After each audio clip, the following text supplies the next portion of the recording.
সংবিধিবদ্ধ সতর্কীকরণ। ভিডিওটা 18+। বাচ্চারা দূরে যাও। 31 আমরা ইনশাল্লাহ আমরা থাইল্যান্ড যাচ্ছি। সো যদি ভালোভাবে পৌঁছাই ওইখানে সবার সাথে সেলিব্রেট করা হবে। বিসমিল্লাহ বলে কেরুতে চুমুক দেওয়া আমার এই আপুটি আজ চলে যাচ্ছেন থাইল্যান্ড। রুচি যদি দুর্ভিক্ষ না হয় তাহলে মানুষ এরকম সার নিয়ে কখনো যেতে পারে না থাইল্যান্ড এই 31st নাইটের এনজয় করতে। এই কথার পরে আমার বন্ধু বলতেছে, বন্ধু আজ যদি থাকতো দুটো ফুটো আর দুটো হেডলাইট তাহলে চলে যেতে পারতাম থাইল্যান্ড। দুঃখের বিষয় আমার বন্ধু রাশেদ সে থাইল্যান্ডে যাওয়ার ইচ্ছা থাকা সত্ত্বেও যদিও তার দুটো ফুটো নেই এই অভাবে সে আজ যেতে পারলো না থাইল্যান্ড। সমস্যা নাই, চলুন দেখে আসি আমাদের পরের আপুর গন্তব্য কোথায়, তিনি কোথায়, সিঙ্গাপুর না ইতালি না মালদ্বীপ, কোথায় যেতে চান 31st নাইটে। 31st প্ল্যান হচ্ছে আমার, কারিনা আর আমাদের যে মুভি ডিরেক্টর রেজা এবং আমাদের একটা ফ্রেন্ড ইমা, আমাদের চারজনের প্ল্যান হচ্ছে আমরা থাইল্যান্ডে যাচ্ছি।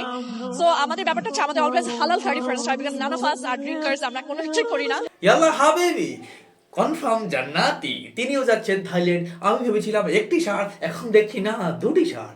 আর কার এই দুর্ভিক্ষ হয়েছে? সে হতে পারে একজন সুগার ড্যাডি, হতে পারে সে একজন বইরা বেটা, তার আছে প্রচুর টাকা কিন্তু তার তলপেটটা ফাঁকা। 31st কি করছে স্বাগত? Party maybe Dutch club. আরে আরে আরে ইনি কে? এটাকে তো চেনা চেনা লাগছে। ইনি তো দেখছি উনি লিপ্ট দেখার আপু। কেমন আছেন আপু? আমাদের স্বাগত আপু। আপনি কেমন আছেন? আপনি যাচ্ছেন ডাচ ক্লাবে কি করতে আপু? 31st নাইটের একটা বিশেষ মুহূর্তে একটা লিপ্ট টুগেদারের ভিডিও যদি আপনি আমাদেরকে শেয়ার করেন তাহলে আমার বন্ধু রাশেদ সে খুবই উপকৃত হবে, কারণ তার এরকম দুষ্ট ভিডিও দেখতে খুবই ভালো লাগে। আমার কাজিনদেরকে নিয়ে গুলিস্তানের মার্কেটে শপিং করতে গেছি, এন্ড একটা বেটা হাঁটতে হাঁটতে হিজ লাইক প্যান্টের চেন খোলা।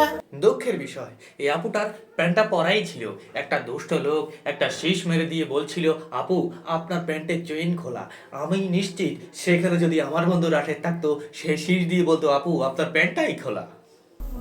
নো, আমি জানি না আমার প্যান্ট এরকম হয়ে থাকে কেন সবসময়, লাইক দেখা মনে আমি মুইতা প্যান্টের চেন আটকে নেই, but it's just like this.